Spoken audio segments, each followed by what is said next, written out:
امروز ما یک سفری دیگر را آغاز میکنیم. سفری واقعی، سفری بعد از مرگ. سلسله که با یاری ذهنی صنعی تصویر شده است، اما حقیقتی که آن را میبینید از قرآن و سنت است.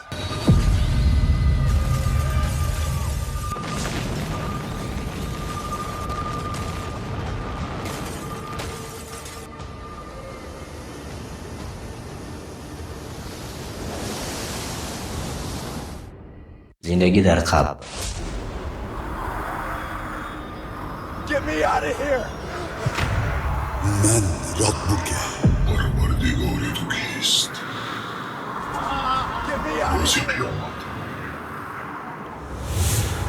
بهشت و دوزخ. قدم به قدم ما این راه را یک جای میگذاریم. گویا خود شما در آن لحظه ها حضور داشته باشید. در ثانیه های آخری پیش از مرگ چی می شود؟